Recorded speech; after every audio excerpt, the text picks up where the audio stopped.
याद सताए शराब पी लेना दारू पे चिकना चाट के शराब पी कहना पड़ रहा खोल दरवाजा खोल ले अच्छा तैयार गई खोल खोल दरवाजा खोल चिल्लाई बा खोल चला रखा मार के फाड़ दे तुरंत। अच्छा तोर ढेर मन बढ़ल बा चल खाना पीना लगा मन बड़ा मत देख आ ना दीप का करबा अरे ले आओ ना तो तुर दे तुरंत। अच्छा तोहर बहुत मन में बढ़ गई बा मन मत मार खाना ले आओ आ खाना पर थोड़ा चिकना उकना मसाला सलाद कट ले वाले। अच्छा खाना तो तुमके ऊ खियाई ना अच्छा कुछ स्पेशल बनने वाला कर रहा जीवन में भूख ना लगी सुना वो कौन खाना रहा तू ना ढंग से बोलबा सुना मत खाना लगा आ ना लगाई तो का करबा दार तुरंत माय कपड़े बनाओ खाना लगा। अच्छा तो गरियाई पा तू अरे तो का पैसा तर रहा आज तुमके हम खाना खियावत है तू बहुत भैया अरे तुरंत माय आज तुमके मार के मुआ देबे अरे मर्द को मारता रू है ये गोड़ तू हर जाता दरू खाना आज ही गोड़ में तुरा बे अरे गोड़ा तेरे तेरे का मारता रे मरी ना मर के तुर दे तुरंत गोड़ा।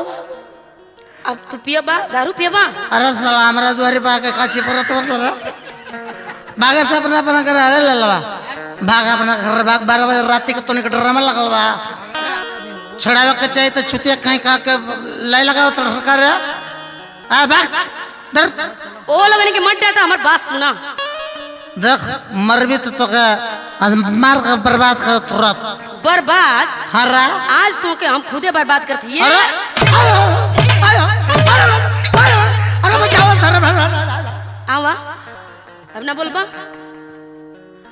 ए मुखिया जी हाँ बचवा बोला।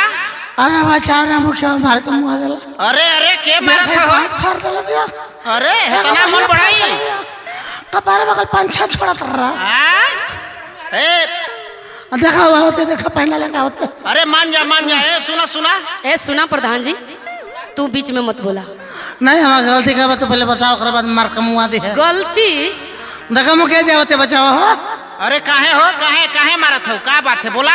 धरा धरा धरा मारा रोका ए रुका पहले सारी बात बताओ एकरे बाद जौन बात समझावल जी। सुना मुखिया जी बताओ जौन बात बस सही बताइए। रोजे रोजे मारेला ऊपर से गरिया वेला झूठ मत बोल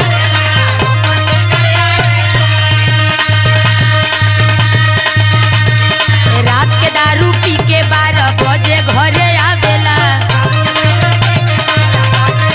अरे ना मुखिया जी झूठ बोला दिया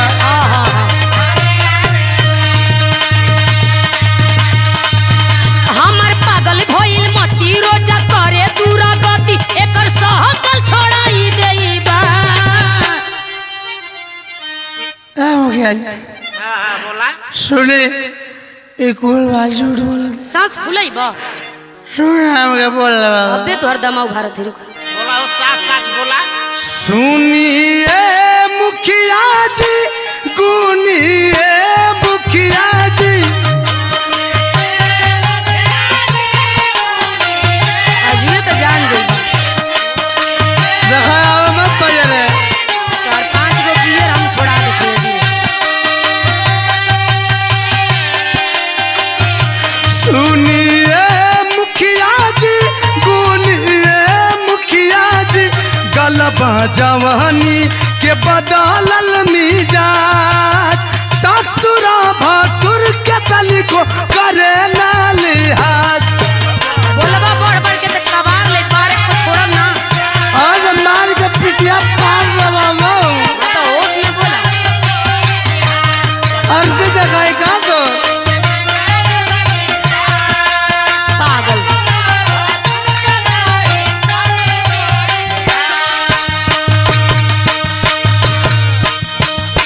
सुनिए मुखिया जी और जहिया से अइली गावा नाम ससुराओ के सुख होना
ए मुखिया जी बोला ये जवन कुछ कर दिया फर्जी कर दिया तले हमारा बात बता दे। बड़का इज्जतदार भइल बड़ा ना रुको।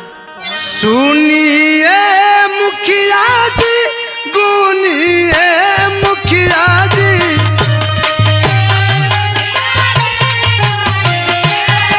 एक तरफा बतियो न तैयारी हो मुखियाई भुलाई गई हो। देख रहुआ कैसे बोल दिया। सुनिए मुखिया जी गुनिए मुखिया जी लजला गवानी के बदल मिजाज ससुर भासुर के तनिको करे ना लिहाज।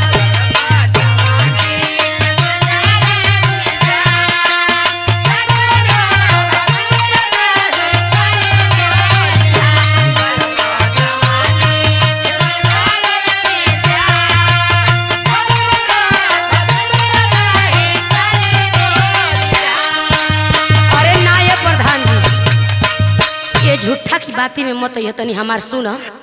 अरे अपने ता अपने मालिक दूसरों से सुनावे तूई बतिया।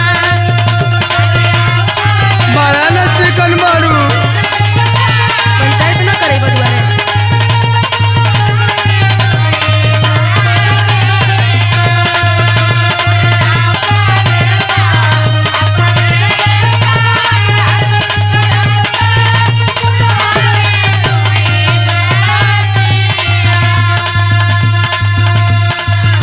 अरे देवा आखी लसके समानावा बनेलू चिकन कियावा रातिया।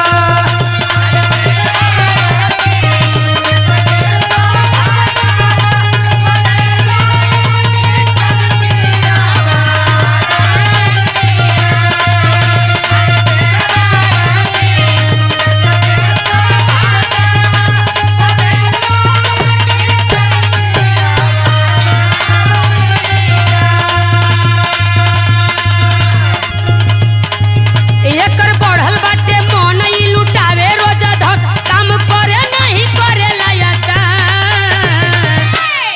बड़की डे कम काजू बोल बड़ी आज के बाद बोलबा ना।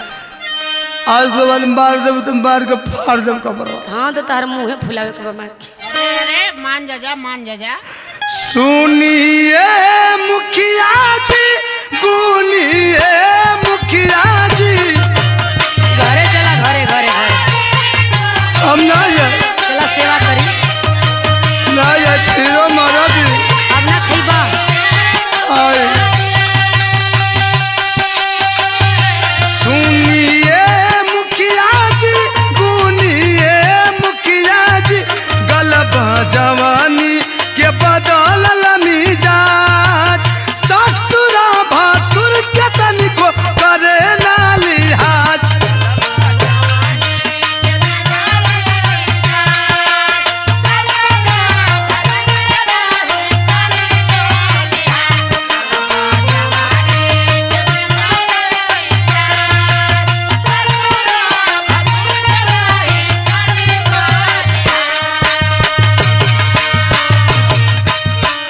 गलबा जवानी के बदलल मिजाज ससुरा भासुर के तनिको करे ना लिहाज।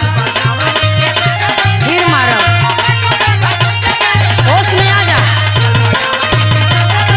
समझा दे मुखिया जी ना मनबा ना ना घरे चलबा। देखी मुखिया जी घरे चला एक जेल में डाली हम कदी घरे चला। अब मर भी तो ना मारो ना चला। हमार क्रिया थो। अच्छा ठीक बा तहार क्रिया घरे चला। ना न मरबू ना पाया फाट गल बा। ठीक बा सिया जी चला।